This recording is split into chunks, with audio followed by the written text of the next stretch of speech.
So today we're going to talk about observational drawing. Observational drawing is when you basically observe something. So observing means just to look at it, and you're going to look at it closely. And this is a good way to practice drawing. Lots of artists keep sketchbooks so that they can draw things that they see throughout their day and if they travel. So today I'm going to draw this little toy here, and the first thing I want to kind of do is look at it and see what kind of shapes can I see. I want to break it down into something a little bit simpler, because if I see the whole thing it can be a little bit too much, and that looks really hard if I was going to try to just draw it all at the same time. But if I break it down and see the head is a circle, circle's not too hard to draw. I can probably draw a circle. So when you're sketching, you kind of want to move your whole arm instead of just your fingers and your wrist, so that you can just get the basic shape down first. I'm going to try to do this while I'm holding this. Let's see, so you can see that. So I'm going to start with the basic shape, which is the circle. That's his head. And then, let's see, we have his tummy kind of comes out. And usually when you're doing this, you don't really want to hold it. It'd be better if it was sitting on the table, but for you guys to kind of see what I'm doing, I'm holding it. And then as I see things that don't quite look right, I'm just going to fix them. And then I can go in with my eraser and erase the parts that don't look quite right. I think this part needs to come out just a little bit more.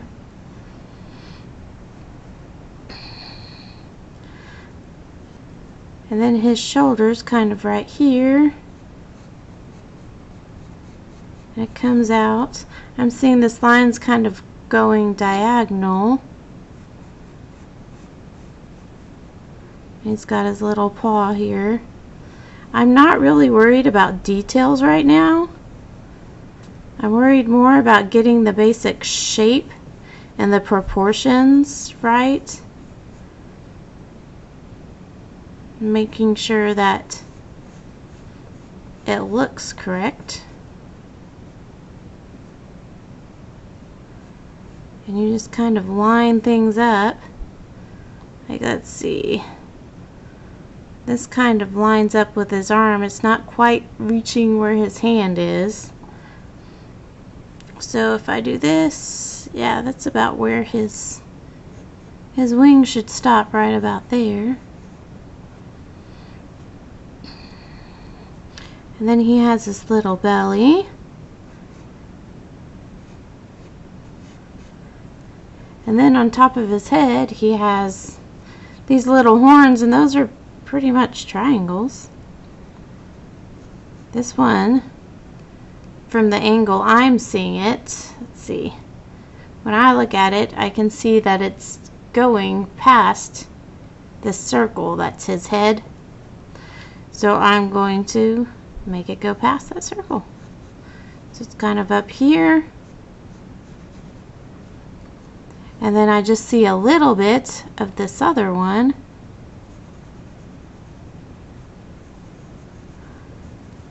On this side. And then his nose is about here. His little muzzle, his nose and his mouth comes out like this.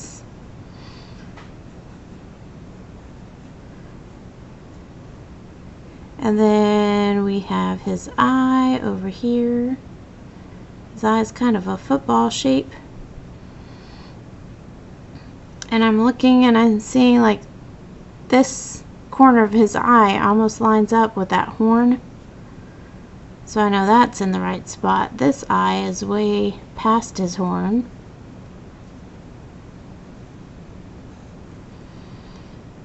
And then the iris and his pupil are circles.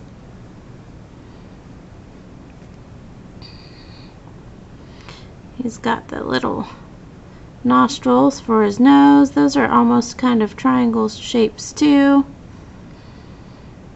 And then I can see he's got a hand over here. And then his foot is kind of out.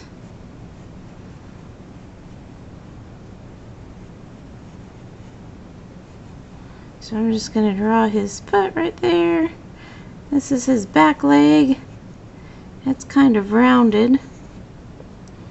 There's also a little bit of his tail I can see, not a whole lot. And then over here he's got his other foot sticking out. I'm going to draw that. So now I have the basic shape down and where the face is and all that kind of stuff. Now that I have that drawn, I can go back, whoops, and I can kind of erase some of these lines I don't need.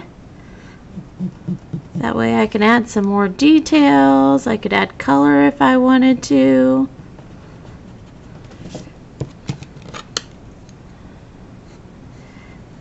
But at the beginning, you're just worried about getting the basic shapes down and trying to get the basic parts of it, like his mouth and his eyes.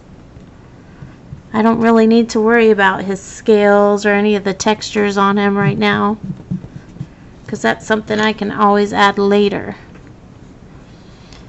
And then once I've got it looking the way I want, then I can start going in and making my lines darker. Because I started off light so that I could erase, because I knew there was going to be things that were not quite right that I would need to erase. But now I kind of know where everything needs to go, and that way I can make my lines darker so they show up more. And sometimes it helps to make your lines darker and then kind of go back and erase your other lines.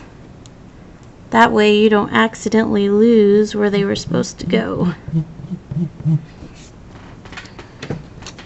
But you're just going to start out with the basic shapes, and then you're going to go in once you've got it the way you want it, and you're just going to start making your lines darker. And then after you get it all drawn, you can decide if you want to color it, do you want to shade it with pencil, maybe you want to paint it, anything you want to.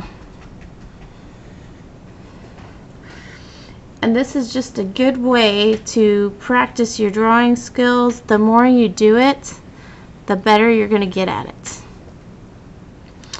And that's all for now.